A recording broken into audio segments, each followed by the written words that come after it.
Hello നമസ്കാരം. എല്ലാവർക്കും ജഷി വയനാട് സ്റ്റോറീസിലേക്ക് ഹൃദയപൂർവ്വം സ്വാഗതം. കേൾക്കൂ കേട്ടുകൊണ്ടേയിരിക്കൂ. ഞാനും നിങ്ങളും നമ്മുടെ കഥകളും. നമ്മളിപ്പോൾ കേട്ടുകൊണ്ടിരിക്കുന്നത് ചെങ്കനൽ എന്ന നോവലിൻ്റെ 16-ാമത്തെ അധ്യായമാണ്. എല്ലാവർക്കും ഒരിക്കൽ കൂടി നോവലിലേക്ക് സ്വാഗതം. എന്തെങ്കിലും എടുക്കാനുണ്ടെങ്കിൽ വേഗം എടുത്തോ.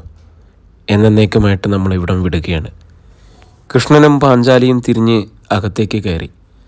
കങ്കാണി കാളിയപ്പനെയും കൂട്ടാളിയും അപ്പോഴേക്കും മറ്റുള്ളവർ വരിഞ്ഞു കിട്ടി ഇന്ദ്രൻ്റെ മുന്നിലെത്തിച്ചു. ഇവരെന്ത് ചെയ്യണം? ഒരു നിമിഷം അവൻ ചിന്തിച്ചു. ലക്ഷക്കണക്കിന് ആളുകളെ കൊല്ലുന്ന കഞ്ചാവ് കൃഷിയാണ് ഇവിടെ നടക്കുന്നത്. ഇതിൻ്റെ ശരിക്കുള്ള സുഖം ഇവരറിയണം. കൊണ്ടുപോവാ പറഞ്ഞിട്ടവൻ കഞ്ചാവ് സൂക്ഷിക്കുന്ന മുറിയുടെ വാതിൽ ചവിട്ടി തുറന്നു. അതിൽ കഞ്ചാവ് ചാക്കുകൾ അട്ടിയിട്ടിരിക്കുന്നു.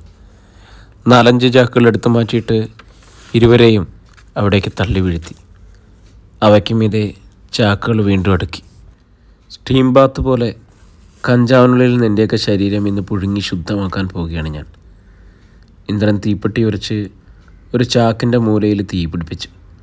കഞ്ചാവ് കത്തുന്നതിൻ്റെ കടുത്ത ഗന്ധം. അവർ പുറത്ത് ചാടി. കൃഷ്ണനും പാഞ്ചാലിയും അത്യാവശ്യം വേണ്ടതൊക്കെ എടുത്തു കഴിഞ്ഞിരുന്നു. പോകാം, അധികം നേരം ഇവിടെ നിൽക്കണ്ട. കഞ്ചാവ് മുറിയിൽ നിന്നും ചുമ കേട്ടു തുടങ്ങി. തങ്ങൾക്കും ബോധക്ഷയമുണ്ടാകുമെന്ന് തോന്നി അവർ മറ്റൊരു വഴിയെ കബനി തീരത്തേക്ക് പോയി. പെട്ടെന്നെന്തോ ഓർത്തതുപോലെ ഇന്ദ്രൻ സെൽഫോൺ എടുത്ത് ഓൺ ചെയ്തു. അടുത്ത നിമിഷം ബെൽ മുഴങ്ങി. അവനത് കാതോട് ചേർത്തു. ഇന്ദ്രനാണോ? അതേ, വിളിക്കാം.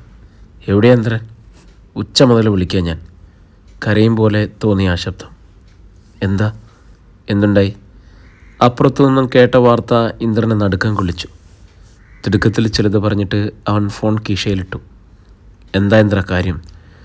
പാഞ്ചാലിയും ഗുരുക്കളും ഒന്നിച്ചു തിരക്കി. എൻ്റെ പെങ്ങന്മാരെയും അരുണയും പോലീസ് കൊണ്ടുപോയി. അവർക്ക് വേണ്ടത് തന്നെയാണ്. എന്നെ കിട്ടിയില്ലെങ്കിൽ പോലീസുകാരവരെ അവൻ്റെ കടപ്പലുകളിൽ ഞെരിഞ്ഞമർന്നു. അകലെ ആകാശം മുട്ട കത്തിയെരിയുന്ന കൃഷ്ണൻ്റെ വീട്ടിലെത്തി അവൻ്റെ കണ്ണുകളിൽ പ്രതിഫലിക്കുന്നത് മറ്റുള്ളവർ കണ്ടു. മുള്ളംകൊല്ലിക്കൊട്ടാരത്തിലെ ആഹ്ലാദത്തുമുറുപ്പിലായിരുന്നു ഇത്താപ്പ് മുതലാളി. ഇന്ദ്രൻ്റെ പെങ്ങന്മാർ പോലീസ് കസ്റ്റഡിയിൽ. അതിനർത്ഥം തൻ്റെ കിടപ്പറയിൽ നിന്ന് തന്നെ. ലക്ഷ്മിയുടെ വടിവെത്ത മേനിയും വശ്യത തുളുമ്പി നിൽക്കുന്ന മുഖമൊക്കെ അയാളുടെ മനസ്സിൽ തെളിഞ്ഞു. പുറത്ത് വയറിൻ്റെ നേതൃത്വത്തിലുള്ള ഒരു പട തന്നെ യാത്രയ്ക്കൊരുങ്ങി നിൽക്കുകയാണ്. അവൻ തീർച്ചയായും വരും. ഇന്ദ്രൻ പെങ്ങന്മാരെ വിട്ടുകളയാൻ അവൻ ഒരിക്കലും തയ്യാറാകത്തില്ല. സ്വയം വിളിച്ചു പറഞ്ഞുകൊണ്ട് അയാൾ ഫോണെടുത്ത് പോലീസ് സ്റ്റേഷനിലേക്ക് വിളിച്ചു. 10 മണിയാകാൻ ഇനി 1 മണിക്കൂർ കൂടിയേ ഉള്ളൂ. ഇതുവരെ അവൻ വന്നില്ലെങ്കിൽ ആ പെൺകുട്ടികളെ ലോക്കപ്പിൽ നിന്നും ഇറക്കി വിട്ടേക്കണം. പുറത്തെൻ്റെ ആൾക്കാരുണ്ടാവും. ഫോൺ വെച്ചിട്ട് അയാൾ പുറത്തു വന്നു. വൈരൻ ഭവ്യതയുടെ അടുത്തെത്തി. പുറപ്പെടാം മുതലാളി. വരട്ടെ, അരമണിക്കൂർ കൂടി നോക്കാം. എന്തായാലും പരിപാടിയിൽ മാറ്റമൊന്നുമില്ല. വൈരൻ ചിരിച്ചു. പിന്നെ ഇരുട്ടിൽ നിന്നും ചാക്കോച്ചേട്ടനെ വെളിച്ചത്തിലേക്ക് കൊണ്ടുവന്നു. ആദ്യമൊന്നും മനസ്സിൽ പിടിച്ചെങ്കിലും ഇയാൾ അനുസരണയോടെ ഞങ്ങൾ കൂടെ പോന്നു മുതലാളി. ഇത്താപ്പു ചാക്കോയെ അടിമുടി നോക്കി. നമ്മൾ ഇന്ദ്രന് മാപ്പ് കൊടുത്ത കാര്യം ഇയാളോട് പറഞ്ഞോ വൈര? പറഞ്ഞു. ശരി, ഇന്ദ്രൻ്റെ പെങ്ങന്മാരെ ഇയാൾ തന്നെ സ്റ്റേഷനിൽ നിന്ന് ഇറക്കിക്കൊണ്ട് വരട്ടെ അല്ലേ? വൈരൻ തലയാട്ടി. അറവുമാടിനെ പോലെ തലകുലിച്ച് നിൽക്കുകയായിരുന്നു ചാക്കോ. എന്താണ് ഒരു സന്തോഷമില്ലാത്തത്? നോക്ക്, ഇത്താപ്പു പറഞ്ഞു. ആർക്കെങ്കിലും ഒരു സംശയം തോന്നിയാൽ തൻ്റെ വീട്ടിൽ പിന്നെ ആരും ജീവനോടെ ഉണ്ടാകില്ല. അത് മറക്കണ്ട. ചാക്കോയുടെ ചുണ്ടുകൾ വിതുമ്പി. ആ നേരത്ത് പോലീസ് സ്റ്റേഷൻ്റെ സെൽ തുറക്കപ്പെട്ടു. തലകുനിച്ച് ഇരിക്കുകയായിരുന്ന പെൺകുട്ടികൾ മുഖമുയർത്തി. ഇങ്ങോട്ട് വന്നടി. ഹെഡ് കോൺസ്റ്റബിൾ രവിശങ്കർ ഭദ്രയ്ക്ക് നേരെ കൈ ചൂണ്ടി. എന്തിനാ? അവളെ ചീറി. ശബ്ദിച്ചു പോരുത്. നിൻ്റെ അഹങ്കാരം ഇനിയും തീർന്നില്ലേ? അകത്തേക്ക് കയറിയ അയാൾ അവളെ വലിച്ചുയർത്തി. ഇവളെ കൊണ്ടുപോകില്ല സാറേ. ലക്ഷ്മിയും അരുണയും ഭദ്രയെ വട്ടം പിടിച്ച്. മാറി നിൽക്കണടി. 2 വനിതാ കോൺസ്റ്റബിൾമാർ ഓടിയെത്തി അവരെ പിടിച്ചു മാറ്റി. രവിശങ്കർ ഭദ്രയെയും പുറത്തേക്ക് കൊണ്ടുവന്നു. ലോക്കപ്പ് വീണ്ടും അടഞ്ഞു. ലോക്ക് വീണു. രവിശങ്കർ ഭദ്രയെ മുന്നോട്ട് തള്ളി. അവളുടെ കണ്ണുകൾ പെട്ടെന്ന് സ്റ്റാൻഡിൽ തൂക്കിയിട്ടിരിക്കുന്ന ലാത്തികളിൽ പൊതിഞ്ഞു. പിന്നൊന്നും ചിന്തിച്ചില്ല. അതിലൊരെണ്ണം വലിച്ചെടുത്തതും വെട്ടിത്തിരിഞ്ഞ് രവിശങ്കറുടെ സിരസിൽ ആഞ്ഞടിച്ചതും ഒരുമിച്ചായിരുന്നു. ഒരു മാത്രം. രവിശങ്കറുടെ കണ്ണിൽ ഇരുൾ പരന്നു. ചോര ചീറ്റിത്തെറിക്കുന്ന സിരസിൽ കൈയമർത്തിക്കൊണ്ട് ഒരു അലർച്ചയോടെ അയാൾ തറയിലേക്ക് വീണു. ഹെഡ് കോൺസ്റ്റബിൾ രവിശങ്കർ തറയിൽ കിടന്ന് വെട്ടിപ്പൊളിഞ്ഞു. തല നടുവെ പിളർന്നത് പോയതുപോലെ അയാളുടെ കൈവിരലുകൾക്കിടയിലൂടെ കൊഴുത്ത രക്തം ഒഴുകിയിറങ്ങി. ഒരു പാമ്പിനെ കൊല്ലുന്ന പകയോടെ ഭദ്ര വീണ്ടും വീണ്ടും ലാത്തി ഉയർത്തി. എന്നാൽ പോലീസ് കോൺസ്റ്റബിൾസ് അവളെ പിന്നിൽ നിന്നും വട്ടം പിടിച്ചു. പിശാശേ, എന്തടി നീ കാണിച്ചത്? രവിശങ്കറുടെ നിലവിളിയും പ്രാണൻ പോകുന്നത് പോലെയുള്ള പെടിച്ചിലും കണ്ട് SI ഇന്ദുചൂടനും മറ്റു പോലീസുകാരും കുതിച്ചെത്തി. പോലീസുകാർ രവിശങ്കറെ പിടിച്ചു വരുത്തി. ഒരു കർച്ചീഫ് കൊണ്ട് സിരസിൽ അമർത്തിപ്പിടിച്ചു. വേഗം ശ്രീഷയിലേക്ക് കൊണ്ടുപോകും. പിന്നെ ഇവള് തല്ലിയതാണെന്നൊന്നും പറയണ്ട, ഞാൻ ഡോക്ടറോട് സംസാരിച്ചോളാം, ഇന്ദുചൂടൻ തിടുക്കത്തിൽ പറഞ്ഞു. പോലീസുകാർ രവിശങ്കറെ എടുത്തുകൊണ്ട് റോഡ് മുറിച്ച് കടന്ന് ഹോസ്പിറ്റലിന് മുറ്റത്തേക്ക് ചെല്ലുന്ന കണ്ടിട്ട് ഇന്ദുചൂടൻ തിരിച്ചു വന്നു. ഭദ്ര അപ്പോഴും വനിതാ പോലീസുകാരുടെ കൈകളിൽ കിടന്ന് കുതിറുകയാണ്. അണപ്പല്ലുകൾ കടിച്ചു ഞെരിച്ചുകൊണ്ട് ഇന്ദുചൂടൻ അവളുടെ തൊട്ട് മുന്നിലെത്തി. നായെ കൈവീശി കരണത്തൊന്ന് പൊട്ടിച്ചു. പിടിച്ചു നിർത്തിയതുപോലെ ഭദ്ര നിന്നു. അവളുടെ കയ്യിൽ നിന്നും ലാത്തി താഴെപ്പോയി. ഇന്ദുചൂടൻ അവളുടെ കഴുത്തിൽ ഇടതു കൈ മുറുക്കി മേലേക്ക് ഉയർത്തി. അവളുടെ ചുണ്ടുപൊട്ടി ഒരു തുള്ളി ചോര അയാളുടെ കയ്യിൽ വീണു. ഒരു പോലീസുകാരനെ തല്ലാനും മാത്രം നിനക്ക് ചങ്കുറ്റുണ്ടായി അല്ലേടി? താഴെ നിർത്തിയിട്ട് വലത് കൈ നീട്ടി പുറംപാത്തി കൊണ്ട് അകമ്പാത്തി കൊണ്ടും അവളുടെ മുഖത്ത് ആഞ്ഞടിച്ചു. ഭദ്രയുടെ നിലവിളി കേട്ട് സെല്ലിൻ്റെ അഴിക്കരികിൽ വന്ന് ലക്ഷ്മിയും അരുണയും കൂടി നിലവിളിക്കാൻ തുടങ്ങി. അവളുമാരുടെ അണ്ണാക്ക് വല്ലതും കുത്തിക്കയറ്റി. SIയുടെ കൽപ്പന കിട്ടിയ ഉടനെ വനിതാ പോലീസുകാർ തിരികെ അവർക്കിടതെത്തി. അടങ്ങി നിന്നോണം രണ്ടു, അല്ലെങ്കിൽ ഞങ്ങൾ അകത്തേക്ക് കയറി വരും. സാറേ, അവളൊന്നും ചെയ്യില്ലെന്ന് പറ. അവിടെ സ്വഭാവം അങ്ങനെ ആയിപ്പോയി, ലക്ഷ്മി യാചിച്ചു. നിങ്ങൾ എന്നെ വേണമെങ്കിൽ കൊന്നോ, അത് രണ്ടാമത് ഞങ്ങൾ ചെയ്താവണ്ടേ? ഒരു പോലീസുകാരി മുരണ്ടു. അതിനു മുമ്പ് അവിടെ സ്വഭാവം ഞങ്ങളൊന്ന് മാറ്റിയെടുക്കട്ടെ.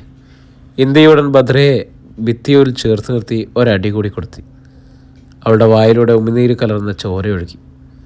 നിവർന്നു നിൽക്കാൻ ആവതില്ലാത്ത ഭദ്ര ഭിത്തിയിൽ അള്ളിപ്പിടിക്കാൻ ശ്രമിച്ചു.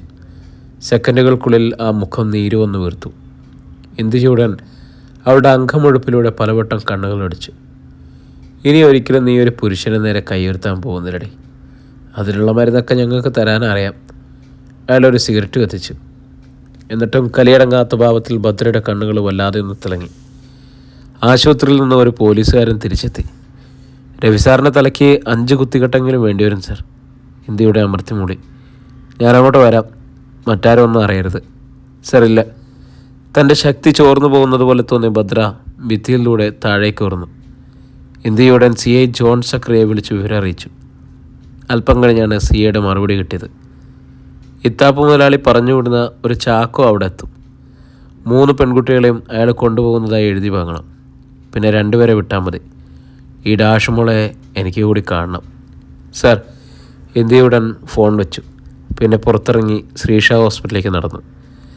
കവനി നീന്തിക്കടന്ന് കൊളവള്ളിയിലെത്തി ഇന്ദ്രനെ കത്ത് ഒരു ജീപ്പിൽ കൂക്കർ ഇരിപ്പുണ്ടായിരുന്നു. വേഗം പോ, അവൻ ജീപ്പിൽ ചാടിക്കയറി. ജീപ്പ് ശരം പോലെ പാഞ്ഞു. അതിനിടെ കൂക്കർ അറിയിച്ചു. ഇന്ദ്രൻ വിഷമിക്കരുത്. SI ഇന്ത്യയുടൻ അമ്മച്ചിയെ ചവിട്ടി. അമ്മച്ചി പുൽപ്പള്ളി ഗവൺമെൻറ് ആശുപത്രിയിലാണ്. കുമാരേട്ടനും മറ്റും കൂടെയുണ്ട്. അത് കേട്ട് കിടുങ്ങിപ്പോയി ഇന്ദ്രൻ. പിന്നെ ബാക്കി പറയാതെ കുക്കർ നിർത്തി. പറയടാ, എന്തും കേൾക്കാനുള്ള കരുത്തുണ്ട് എനിക്കിപ്പോൾ. അവൻ്റെ പല്ലുകളിൽ ഞെരിഞ്ഞുടയുന്ന പോലെ ഒരു ശബ്ദം കൂക്കർ കേട്ടു. നമ്മുടെ ചാക്കോ ചേട്ടനെ ഇത്താപ്പ് മുതലാളിയുടെ ആൾക്കാർ പിടിച്ചോണ്ട് പോയി. എന്തിനാ? ഒന്നും അറിയത്തില്ല. ഒരു വണ്ടി നിറച്ച് ഗുണ്ടകൾ വന്ന് കടയിൽ നിന്നാണ് പിടിച്ചിറക്കി കൊണ്ടുപോയേ. ഇന്ദ്രൻ്റെ ഞരമ്പുകൾ പിടച്ചു മുറുകിക്കൊണ്ടിരുന്നു. ബാക്കിയുള്ളവരൊക്കെ എന്തേ? പുൽപ്പള്ളിയിലേക്ക് പോയേക്കോ? ആ. ജീപ്പിൻ്റെ വെളിച്ചത്തിൽ പിന്നിലേക്ക് ഓടിമാരുന്ന കാപ്പിത്തോട്ടത്തിലേക്ക് നോക്കി ഇന്ദ്രനിരുന്നു. പിന്നെ എന്തോ തീരുമാനിച്ചതുപോലെ പറഞ്ഞു. പോലീസിന് വേണ്ടത് എന്നെയല്ലേ? വണ്ടി നേരെ സ്റ്റേഷനിലേക്ക് വിട്. ലക്ഷ്മിയും ഭദ്രയും അരുണയും അവിടെ കിടന്നുകൂടാ. ഇന്ദ്ര, കൂക്കർ ഭീതിയോടെ വിളിച്ചു. നിന്നെ കിട്ടിയ പോലീസുകാർ കയ്യെ കെട്ടി നോക്കിയിരിക്കോ? ഇല്ല, ആമാരെന്നെ ഇഞ്ചപ്പരുവത്തിൽ തല്ലിച്ചതച്ചേക്കും. എന്നാലും സഹോദരിമാരെ രക്ഷിക്കാൻ കഴിയാത്ത സഹോദരനാകാൻ എനിക്ക് വയ്യടാ.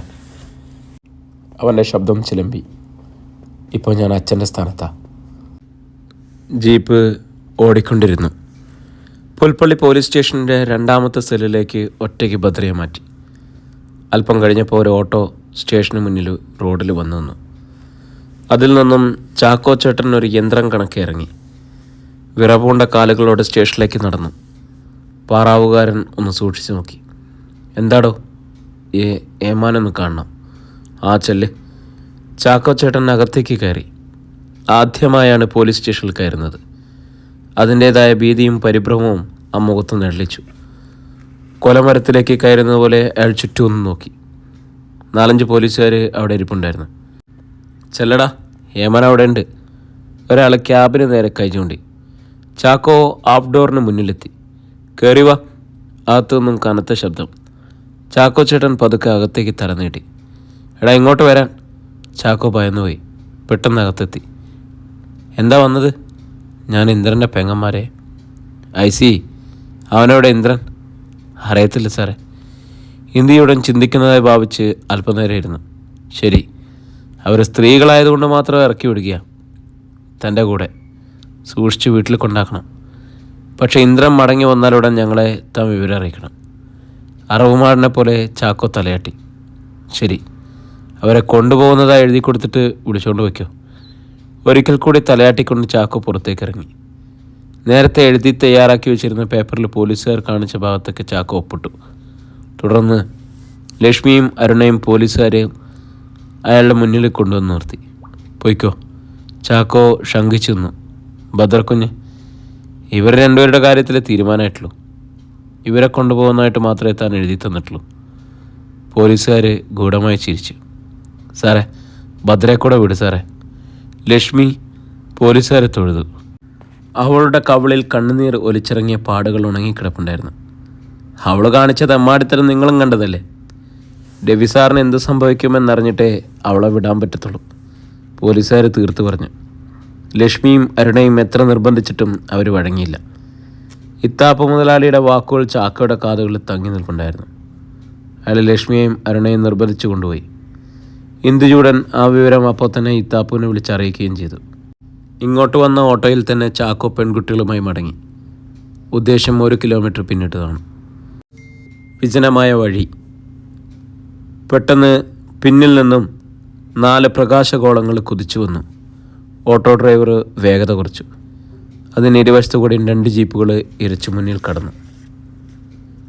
ആരോ പോലെ അത് ഓട്ടോയുടെ മുന്നിൽ പരസ്പരം ചേർന്ന് നിന്നു. ഓട്ടോ ഡ്രൈവർ തല പുറത്തേക്ക് നീട്ടി. ജീപ്പുകൾക്കുള്ളിൽ നിന്നും കുറേ പേര് ചാടിയിറങ്ങി. അവർ ചാക്കോ ചേട്ടനെ വലിച്ച് പുറത്തിറക്കി ഒരടി കൊടുത്ത് ഇരുട്ടിലേക്ക് തള്ളി. പിന്നെ ലക്ഷ്മിയെയും അരുണയും വലിച്ചിറക്കി. വിടണടാ. അരുണ ചീറി. മിണ്ടരുത്, 2നെയും ഞങ്ങൾ വലിച്ചു കീറും.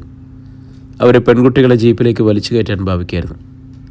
പെട്ടെന്ന് മുന്നിലെ റോഡിൽ നിന്നും ഒരുപാട് വണ്ടികൾ വരുന്നത് പോലെ തോന്നി.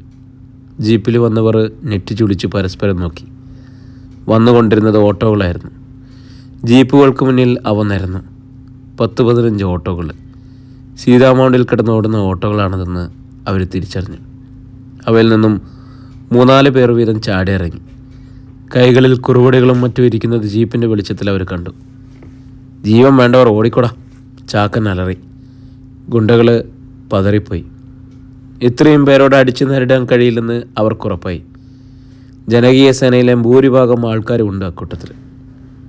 ലക്ഷ്മിയെയും അരുണയും ഉപേക്ഷിച്ച് അവർ ജീപ്പുകളിൽ ചാടിക്കയറി. അവ ഇരമ്പി മുന്നോട്ട് നീങ്ങി. അവിടെ എത്തിയിട്ട് തന്നെ തിരിച്ചു. പിന്നെ വന്ന വഴിയെ പുൽപ്പള്ളി ഭാഗത്തേക്ക് ഓടിച്ചുപോയി. ആരവത്തോടെ ജനകീയ സേനക്കാർ പെൺകുട്ടികളെ എതിരേറ്റു. ഇരുട്ടിൽ നിന്നും ചാക്കോ ചേട്ടൻ അവർക്കരികിലെത്തി. ഭദ്രന്തി. അപ്പോഴാണ് ജമ്പു തിരക്കിയത്. അവളെ വിട്ടില്ല. ചാക്കോ ഉണ്ടായ കാര്യം പറഞ്ഞു. കൂട്ടത്തിൽ തന്നെ എന്തിനാണ് ഇത്താപ്പ് പിടിച്ചു കൊണ്ടുപോയതെന്ന്. ജനകീയ സേനക്കാർ കൂടി ആലോചിച്ചു. ഏതായാലും ലക്ഷ്മി അരുണയെ ഒറ്റയ്ക്ക് ആ വീട്ടിൽ കൊണ്ടുപോയി വിടണ്ട, ചാക്കൻ പറഞ്ഞു. ഇന്ദ്രൻ മടങ്ങിയെത്തുന്നവരെ ഇവരെ സൂക്ഷിക്കണം. ഏതാനും ഓട്ടോകൾ അവരുമായി മടങ്ങാൻ തീരുമാനിച്ചു. ബാക്കിയുള്ളവ പുൽപ്പള്ളിയിൽ തങ്ങാനും. ഈ നേരത്ത് മറ്റൊരു ജീപ്പ് അവിടെ എത്തി. അതിൽ നിന്നും ഇന്ദ്രൻ ചാടിയിറങ്ങി. ഏട്ടാ, അവനെ കണ്ടതും ഒരാർത്തനാദത്തോടെ ലക്ഷ്മി ആ നെഞ്ചിലേക്ക് വീണു. കരയാതെ മോളെ. അവൻ അവളെ ആശ്വസിപ്പിക്കാൻ ശ്രമിച്ചു. ഭദ്രയെ പോലീസ് വിട്ടില്ല. ഏ? ഇന്ദ്രൻ്റെ കണ്ണുകളിലൊരു മിന്നൽ പുളഞ്ഞു. സാരല്ലേ ലക്ഷ്മി, ഇനിയുള്ള കാര്യം ഏട്ടൻ നോക്കിക്കൊള്ളാം. അവൻ അവളെയും അരുണയും ജനകീയ സേനയിലെ കുറേ പേരുടെ അകമ്പടിയോടെ അവിടെ നിന്നും നീക്കി. അനന്തരം പറഞ്ഞു, ചാക്കോ, ആർക്കും സംശയം തോന്നാത്ത രീതിയിൽ കുറേ പേർ പോലീസ് സ്റ്റേഷൻ്റെ പരിസരത്ത് കാണണം. അവിടുത്തെ ഓരോ നീക്കവും നിരീക്ഷിക്കണം. പിടികൊടുക്കും മുമ്പ് എനിക്ക് അമ്മച്ചിയൊന്ന് കാണണം. ചാക്കോ സമ്മതിച്ചു. കുക്കറെ പോകാം. ഇന്ദ്രൻ വീണ്ടും ജീപ്പിൽ കയറി. അത് പുൽപ്പള്ളി ഗവൺമെൻറ് ആശുപത്രിയിലേക്ക് കുതിച്ചു. ലക്ഷ്മിയെയും അരുണയും ചാക്കോയുടെ ഒപ്പം വിട്ടയച്ചു എന്ന് ഇന്ദുചൂടൻ വിളിച്ചു പറഞ്ഞപ്പോൾ സന്തോഷത്തോടെ ഇത്താപ്പ് മുതലാളി യാത്രയ്ക്കായി സിറ്റൗട്ടിലേക്ക് വന്നു. വൈരാ, വണ്ടി ഇറക്കിക്കോ. ബൈരൻ ബെൻസിൻ്റെ സീറ്റിൽ കടന്നിരുന്നു. ഗുണ്ടകളെ ജീപ്പിൽ കയറി. ആ നിമിഷത്തിലാണ് ഇത്താപ്പുവിൻ്റെ സെൽഫോൺ ശബ്ദിച്ചത്. അയാൾ അറ്റൻഡ് ചെയ്തു. നിമിഷത്തിനുള്ളിൽ ആ മുഖത്ത് നടുക്കം പതിച്ചു.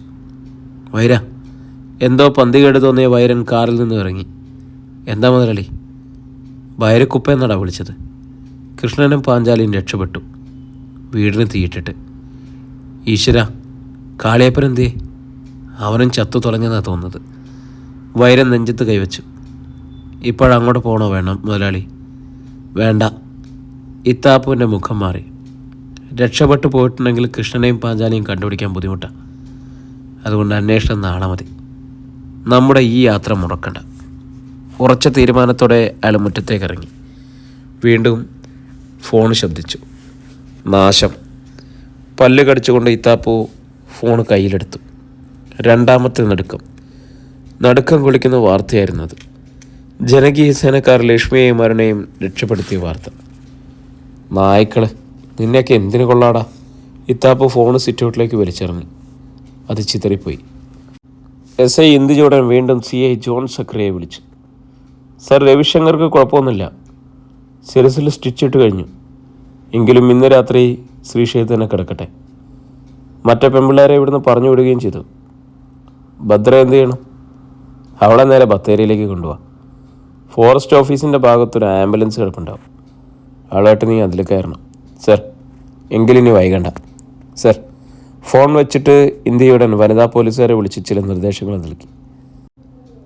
അവർ ഭദ്രയായിട്ടിരുന്ന സെല്ലിലേക്ക് ചെന്നു. അഴിഞ്ഞുലഞ്ഞ മുടിയുമായി ഭിത്തിയിൽ ചാരി കാലുകൾക്കിടയിലൂടെ മുഖം പൂഴ്ത്തിയിരിക്കുകയായിരുന്നു ഭദ്ര. അവൾ തലയുയർത്തി. എഴുന്നേൽക്കടി, ഒരു പോലീസുകാരി കൈ കാണിച്ചു. അവൾ അനങ്ങിയില്ല. നിനക്ക് കാത് കേൾക്കത്തില്ലടി, രണ്ടാമത്തെ പോലീസുകാരി അവളുടെ മുടിയിൽ കുത്തിപ്പിടിച്ചു ഉയർത്തി. അടുത്ത നിമിഷം അവളുടെ വായ്ക്ക് കുറുകെ ഒരു പ്ലാസ്റ്റർ ഒട്ടിക്കപ്പെട്ടു. കൈകളെ പിന്നിലേക്കാക്കി വിലങ്ങുകയും ചെയ്തു. പിന്നീട് പുറത്തേക്ക് തള്ളിക്കൊണ്ടുപോയി. പുൽപ്പള്ളി ഗവൺമെൻറ് ഹോസ്പിറ്റലിന് മുന്നിൽ ജീപ്പ് നിന്നു. ഇന്ദ്രനും കൂക്കറും ഇറങ്ങി. പരിസരം ഏതാണ്ട് വിജനമായിരുന്നു. മരുന്നുകളുടെയും വേസ്റ്റിൻ്റെയും സമ്മിശ്ര ഗന്ധം. വാ, ഇന്ദ്രൻ മുന്നിൽ നടന്നു, പിന്നാലെ കൂക്കറും. അവർ വരാന്തയിലേക്ക് കാൽ വച്ചതേയുള്ളൂ. പുറത്തേക്ക് വേഗത്തിൽ വരികയായിരുന്ന നെല്ലിലാൽ കുമാരൻ അവരെ കണ്ടതും പെട്ടെന്ന് നിന്നു.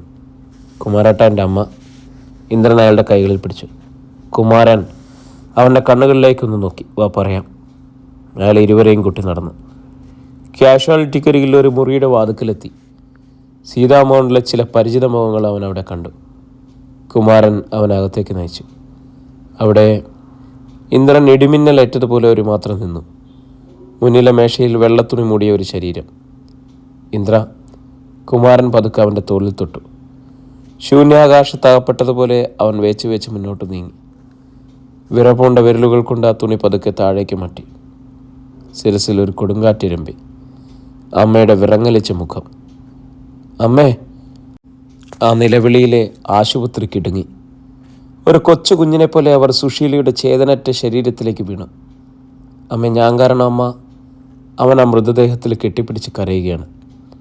കീശയിൽ മൊബൈൽ ശബ്ദിക്കുന്നത് അവൻ കേട്ടില്ല. ഒരു വട്ടം ബെല്ലടിച്ചു നിന്നു. അടുത്ത നിമിഷം വീണ്ടും ശബ്ദിക്കാൻ തുടങ്ങി. കൂക്കർ മുന്നോട്ട് നീങ്ങി. ആ ഫോൺ എടുത്തു. നമ്പർ നോക്കിയിട്ട് കാതോട് ചേർത്തു. അപ്പുറത്തുനിന്നും പറഞ്ഞത് മുഴുവൻ കേട്ടില്ല. കൂക്കർ! അതിനു മുമ്പ് അവൻ ഇലറി വിളിച്ചു. ഇന്ദ്ര! അധ്യായം 36. കൂക്കറിൻ്റെ വിളിയിൽ ഇന്ദ്രൻ അപകടം മണത്തു. നടുക്കത്തോടെ അവൻ എഴുന്നേറ്റു. എന്താ കൂക്കറെ? നമ്മുടെ ഭദ്രയെ SI ഇന്ദ്രൻ. തിടുക്കത്തിൽ അവൻ കാര്യം പറഞ്ഞു കേൾപ്പിച്ചു. തട്ടിപ്പറിക്കും പോലെ ഇന്ദ്രൻ കൂക്കറിൻ്റെ കയ്യിൽ നിന്ന് തൻ്റെ സെൽഫോൺ വാങ്ങി. അപ്പുറത്ത് ജംബു ആയിരുന്നു. ജംബു, എന്തു വേണം ഞങ്ങൾ? ചാകാനും കൊല്ലാനും ഒരുങ്ങി നിൽക്കുക ഞങ്ങൾ. നിങ്ങളായിട്ടൊന്നും വേണ്ട. ഞാനിതാ വരിക. എനിക്ക് വേണം അവനെ. ഇന്ദ്രൻ്റെ പല്ലുകളും ഞെരിഞ്ഞു. ഭദ്രയ്ക്കൊന്നും പറ്റരുത്. നിങ്ങൾ പിന്നിലുണ്ടാവണം. ഫോൺ ഓഫ് ചെയ്ത് കീശയിലിട്ടുകൊണ്ട് ഇന്ദ്രൻ നെല്ലിയുള്ള കുമാരൻ്റെയും മറ്റും നേരെ തിരിഞ്ഞു. കുമാരേട്ടാ, ഞാൻ തിരിച്ചു വന്നിട്ട് ബാക്കി കാര്യങ്ങളൊക്കെ ചെയ്യാം. എൻ്റെ അമ്മ മരിച്ചത് എസ് ഐ ഇന്ദുചൂടൻ്റെ ചവിട്ടുകൊണ്ട് തന്നെയാണ്. അതുകൊണ്ട് ആരൊക്കെ നിർബന്ധിച്ചാലും ആ ശരീരം ഇവിടെ നിന്ന് മാറ്റരുത്. ഇല്ലേന്ദ്ര, നീ പോയിട്ട് വാ. കാക്കിയിട്ട് ആ പട്ടിയെ കയ്യിൽ കിട്ടിയാൽ മേലും കീഴും നോക്കണ്ട. വലിച്ചു കീറിക്കോ. പണ്ട് ഷാപ്പ് നടത്തിയിട്ടുള്ളവനാണ് ഞാൻ. ആ ചങ്കറപ്പ് ഇപ്പോഴും ഉണ്ട്. വേണമെങ്കിൽ നിൻ്റെ കൂടെ ഞാനും വരാം. അത് വേണ്ട, കുമാരേട്ടൻ ഇവിടെ തന്നെ ഉണ്ടാവണം. ഇന്ദ്രൻ കൂക്കറെ ഒന്ന് നോക്കിയിട്ട് പുറത്തേക്ക് പാഞ്ഞു. കൂക്കറും ഒപ്പം ചെന്നു. ആശുപത്രി മുറ്റത്തെ മണൽത്തരികളെ പിന്നോട്ട് തള്ളിക്കൊണ്ട് ജീപ്പ് പാഞ്ഞു. ആ നേരത്ത് പുൽപ്പള്ളി ബസ് സ്റ്റാൻഡിന് സമീപമുള്ള ട്രാഫിക് പോസ്റ്റിൻ്റെ അരികിൽ നിന്നും വലത്തേക്ക് വെട്ടിത്തിരിഞ്ഞ പോലീസ് ജീപ്പ് മാർക്കറ്റ് പിന്നിട്ട് ബത്തേരി ഭാഗത്തേക്ക് പായുകയായിരുന്നു. ജീപ്പിൻ്റെ ഡ്രൈവിംഗ് സീറ്റിൽ എസ് ഐ ഇന്ദുചൂടൻ തന്നെയാണ്. ജീപ്പിന് പിന്നിൽ പടുതാഴ്ച താഴ്ത്തിയിട്ടിരിക്കുകയാണ്. അവിടെ കൈകാലുകൾ ബന്ധിച്ച നിലയിൽ സീറ്റുകൾക്കിടയിൽ കിടക്കുകയാണ് ഭദ്ര, ഒരു അറവുമാടിനെ പോലെ. ശബ്ദം പുറത്തു വരാതിരിക്കാൻ അവളുടെ വായ്ക്ക് മുകളിൽ വീതിയുള്ള സെല്ലോട്ടെ പൊട്ടിച്ചിരിക്കുകയാണ്. ഒരു വളവ് വീശിയെടുക്കുമ്പോൾ അവൾ വലിമൃഗത്തിൻ്റേതുപോലുള്ളൊരു പിടച്ചിൽ കേട്ടു. നേരത്തെ ചിരിയോടെ ഇന്ദുചൂടൻ തിരിഞ്ഞു നോക്കി. നിന്റെ പിടച്ചിൽ മാറ്റാൻ തന്നെയാണ് ഞാനീ കൊണ്ടുപോകുന്നത്. പോലീസുകാരൻ്റെ തല പൊട്ടിച്ച നിനക്ക് പരമോന്നത ബഹുമതി തന്നില്ലെങ്കിൽ മഹിളാ വിമോചന സംഘടനക്കാർ എന്തു തോന്നും? അതുകൊണ്ട് പരമവീരചക്രം തന്നെ തന്നേക്കാടി. എന്നിട്ട് സ്വയം അഭിമാനിക്കുന്ന മട്ടിലൊന്ന് തലയാട്ടി. പെട്ടെന്ന് ഡ്രൈവിംഗ് സീറ്റിൻ്റെ വലതുഭാഗത്ത് റിവ്യൂ മീറ്ററിൽ ഒരു വെളിച്ചം പതിഞ്ഞു. പിന്നിലെ പടുത താഴ്ത്തിയിട്ടിരിക്കുകയായതിനാൽ അയാളെ തല പുറത്തേക്ക് നീട്ടി നോക്കി. കുറേ അകലെയായിട്ടൊരു വാഹനം വരുന്നുണ്ട്. കാര്യമാക്കിയില്ല. ഈ രാത്രിയുടെ അവശേഷിക്കുന്ന യാമങ്ങൾ എങ്ങനെയൊക്കെ ആസ്വദിക്കണമെന്ന് കണക്ക് കൂട്ടുകയായിരുന്നു ഇന്ത്യയുടെ. വീടുകൾ കുറഞ്ഞു തുടങ്ങി. ഇരുഭാഗത്തും മുളങ്കാടുകൾ. അവയിലൂടെ പ്രകാശം ഇഴഞ്ഞുപോയി. പോലീസ് ജീപ്പ് ചെതലയം പിന്നിട്ട് ഇന്ത്യയോടനെ ഞെട്ടി ചൊളിഞ്ഞു. ഒരിക്കൽ കൂടി അയാൾ പുറത്തേക്ക് നീട്ടിന്നു. പിന്നിൽ വന്നുകൊണ്ടിരിക്കുന്ന ജീപ്പുകൾ ഇപ്പോൾ വളരെ അടുത്താണ്. എന്നാൽ അതിനെ ഓവർടേക്ക് ചെയ്തുകൊണ്ട് മറ്റൊരു ജീപ്പ് ഇരമ്പിക്കയറി വരുന്നുണ്ട്. ആ വരവിൽ എസ് ഐക്ക് പന്തികേട് തോന്നി. അയാൾ ഒന്നുകൂടി ആക്സിലേറ്റർ ഞെരിച്ചു. പിന്നിലെ ജീപ്പിന് സൈഡ് കൊടുക്കാതെ പോലീസ് ജീപ്പ് വശത്തേക്ക് നീക്കി. ഇപ്പോൾ 3 ജീപ്പുകളും ഒരേ വേഗത്തിലാണ് ഓടുന്നത്. റോഡും പരിസരവും തീർത്തും വിജനം. റോഡ് മുറിച്ചു കടന്ന ഒരു കാട്ടുമുയൽ ഓടിപ്പോയി. പോലീസ് ജീപ്പിന് പിന്നിൽ വന്ന ജീപ്പ് അക്ഷമയോടെ ഹോണടിച്ചു തുടങ്ങി. ഇന്ദുചൂടൻ അത് ചെവിക്കൊണ്ടില്ല. വീതിയേറിയ റോഡാണ്. ഞൊടിയിടയിൽ മധ്യഭാഗത്തെ ജീപ്പിൻ്റെ ലൈറ്റ് അണഞ്ഞു. എന്താണ് സംഭവിച്ചതെന്ന് ഇന്ദുചൂടന് വ്യക്തമായില്ല. അതിനു മുമ്പേ ഇടതുവശത്തു കൂടി അത് മുന്നിൽ കടന്നു. ഇന്ദുചൂടൻ കിടുങ്ങിപ്പോയി. മുന്നിലെ ജീപ്പ് വെട്ടിത്തിരിഞ്ഞ് റോഡിന് കീറുകയായി. ഇന്ദുചൂടൻ ബ്രേക്ക് ആഞ്ഞു ചവിട്ടി. ടയറുകൾ റോഡിൽ ഉരഞ്ഞ ശബ്ദത്തിൽ മുളങ്കാടുകൾ വിറച്ചു. ഞൊടിയിടയിൽ എസ് ഐ ജീപ്പ് മുന്നോട്ടെടുക്കാൻ ശ്രമിച്ചു. എന്നാൽ ഒന്നനക്കാൻ പോലും കഴിയാത്ത വിധം പിന്നിലെ ജീപ്പും വന്നു നിന്നു. മുണ്ടു മടക്കി കുത്തി ഇന്ദ്രൻ മുന്നിലെ ജീപ്പിൽ നിന്നും ചാടിയിറങ്ങി. ഇന്ദുചൂടൻ വിറച്ചുപോയി. പോലീസ് ജീപ്പിനടുത്തെത്തിയ ഇന്ദ്രൻ ഒരലർച്ചയോടെ എസ് ഐയെ കൈ ചുരുട്ടിയിടിച്ചു. സീറ്റിലേക്ക് ചാഞ്ഞുപോയി ഇന്ദുചൂടൻ. ഇന്ദ്രൻ ജീപ്പിൻ്റെ എൻജിൻ ഓഫാക്കി. പിന്നെ എസ് ഐയെ പുറത്തേക്ക് വലിച്ചിട്ടു. ഡാഷ് മോനെ, നീ എൻ്റെ അമ്മയെ തൊഴിച്ചു കൊന്നു. എൻ്റെ പെങ്ങളെ ഈ പാതിരാത്രിക്ക് എങ്ങോട്ടാടാ കൊണ്ടുവന്നത്? മറുപടി പറയാൻ അവസരം കിട്ടിയില്ല എസ് ഐക്ക്. അതിനു മുമ്പ് അവൻ അയാളെ റോഡിലിട്ട് ചവിട്ടി ഞെരിച്ചു. കൂക്കറും ജംബുവൊക്കെ ഓടിയെത്തി. നിങ്ങൾ ഭദ്രയെ കൊണ്ടുപോയിക്കോ. എനിക്ക് ഇവനോട് ചിലത് ചോദിക്കാനും അറിയാനുണ്ട്. ധൃതിയിൽ ജംബുവിൻ്റെ നേതൃത്വത്തിലുള്ള സംഘം ഭദ്രയെ പോലീസ് ജീപ്പിൽ നിന്ന് ഇറക്കി. തങ്ങൾ വന്ന ജീപ്പിൽ കയറ്റി. അത് വന്ന വഴിയെ തിരിച്ചുപോയി. ഇന്ദ്രൻ എസ് ഐ റോഡിൽ നിന്നും വലിച്ചുയർത്തി ജീപ്പിനോട് ചേർത്ത് നിർത്തി. തൻ്റെ ചുരുട്ടിയ കൈപ്പടം അയാളുടെ മുഖവും നെഞ്ചും കൂടും തകർത്തു. പച്ചച്ചോരയുടെ ഗന്ധം ഇന്ദ്രൻ അറിഞ്ഞു. എടാ, വായിൽ നിറഞ്ഞ ചോര തുപ്പിക്കൊണ്ട് ഇന്ദുചൂടൻ വല്ല വിധേനയും പറഞ്ഞു. നീ തല്ലുന്നത് ഒരു എസ് ഐയാ. വിടില്ല ഞാൻ.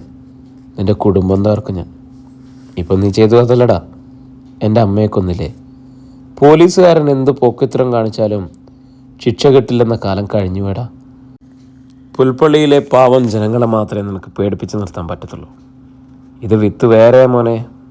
2 കൈകളും ഒന്നിച്ചു വീശി അയാളുടെ ഇരുകാതുകളും ചേർത്ത് ഒന്നുകൂടി പൊട്ടിച്ചു ഇന്ദ്രൻ. മുളങ്കാട്ടിൽ കാറ്റ് മൂളുന്ന പോലെ ഒരു ശബ്ദം തൻ്റെ തലയ്ക്കുള്ളിൽ ഇന്ദ്രൻ കേട്ടു. കഴുത്തൊടിഞ്ഞതുപോലെ തല മുന്നോട്ട് ചാഞ്ഞു. എന്നിട്ടും അയാളുടെ വീറടങ്ങിയില്ല. തിരിച്ചു തല്ലാനുള്ള കരുത്തും ഉണ്ടായിരുന്നില്ല. അത്രയ്ക്കും വേഗത്തിലായിരുന്നു ഇന്ദ്രൻ്റെ ആക്രമണം. ഇന്ദ്ര, ഈ റോഡിൽ അധിക നേരം നിൽക്കുന്നത് ശരിയല്ല. വല്ല വണ്ടിയും വന്നാൽ കൂക്കർ ഓർമ്മിപ്പിച്ചു. നോക്ക്. ഇന്ദ്രൻ എസ്ഐയുടെ തലമുടിയിൽ കുത്തിപ്പിടിച്ച് മുഖമുയർത്തി. നിനക്ക് ഇനിയുള്ള കാലം ഡീസൻ്റായ ഒരു പോലീസ് ഉദ്യോഗസ്ഥനായി കഴിയാനുള്ള ചാൻസ് ഞാൻ തന്നേക്കാം. പക്ഷെ നീ എൻ്റെ നേരെ വരരുത്. എന്താ? ഒരാട്ടായിരുന്നു അയാളുടെ മറുപടി. നിന്റെ കുടുംബം തകർക്കാതെ, നിന്റെ ശവം കാണാതെ ഈ ഇന്ത്യയുടെ വിശ്രമിക്കത്തില്ലടാ. അയാളുടെ പല്ലുകൾ ഞെരിഞ്ഞുടയുന്ന ശബ്ദം ഇന്ദ്രൻ കേട്ടു. അവൻ്റെ കണ്ണുകൾ വന്യമായി തിളങ്ങി. ജീപ്പിൻ്റെ ഡാഷ്ബോർഡിന് മുകളിലെ ചെറിയ ഹാൻഡിലിൽ ഒരു വിലങ്ങ് തൂങ്ങിക്കിടക്കുന്നത് അവൻ കണ്ടു. ഞൊടിയിടയിൽ അവൻ എസ്ഐയെ വലിച്ചിഴച്ച് മറുവശത്ത് കൊണ്ടുവന്നു.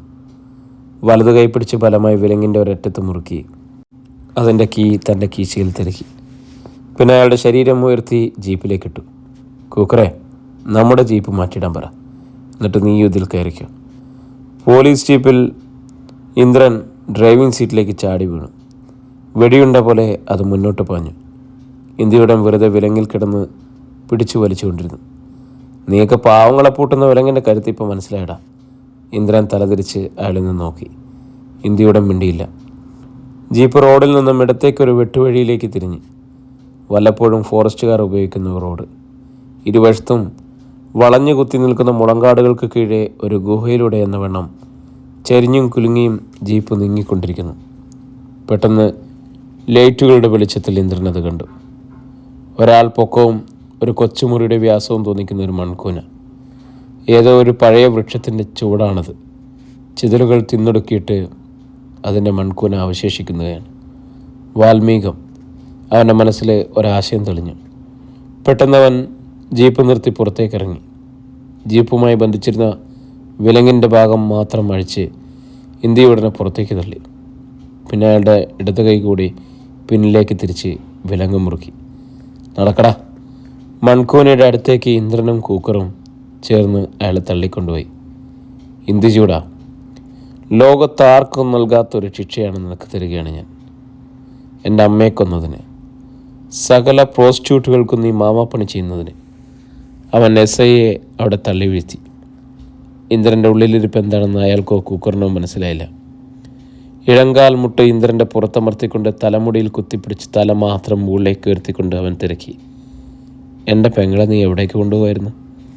തൻ്റെ കഴുത്തിലെ എല്ലൊടിയുന്ന വേദനയിൽ ഇന്ത്യയുടെ നിലവിളിച്ചു. എന്നെ കൊല്ലരുത് ഇന്ദ്ര, CI സാറ് പറഞ്ഞിട്ടാ ഞാൻ. ഓ, ആ പട്ടി പറഞ്ഞാൽ നീ നിൻ്റെ ഭാര്യയും അമ്മയും അയാൾക്ക് കൊണ്ടുപോയി കാച്ചുവെക്കോടാ. ഇന്ത്യയുടൻ ശ്വാസം കഴിക്കാൻ പാടുപെട്ട് പിടഞ്ഞു. വേണ്ടടാ, ഇനി നീ മിണ്ടണ്ട. കൂക്കറെ, ഇവൻ്റെ വായടക്കി. കൂക്കർ ഒരു പിടി പച്ചിലകൾ പിടിച്ചു കുറച്ച് ഇന്ത്യയുടൻ്റെ വായിൽ കുത്തിത്തിരുക്കി. മുടിയിലെ പിടിവിട്ട് ഇന്ദ്രൻ എസയുടെ വലതുകാല് തൻ്റെ ഇടതുകാൽ കൊണ്ട് തോണ്ടിയുയർത്തി കയ്യിലാക്കി. പിന്നീട് തൻ്റെ ഇടതുകാൽ അയാളുടെ അരക്കെട്ടിന് ചൂട്ടിപ്പിടിച്ചു. എൻ്റെ അമ്മയെ ചവിട്ടിക്കൊന്ന ഈ കാല് ഇനി നീ നിവർന്നു നടക്കരുത്. അയാളുടെ കാൽപ്പത്തിയിൽ മുറുകെ പിടിച്ച് ഒറ്റത്തിരിക്കൽ. അരക്കെട്ടിൻ്റെ ഭാഗത്തുനിന്നും മസ്തി ഒടിയുന്ന ഒരു ശബ്ദം. ഇന്ദ്രൻ പിടിവിട്ടു.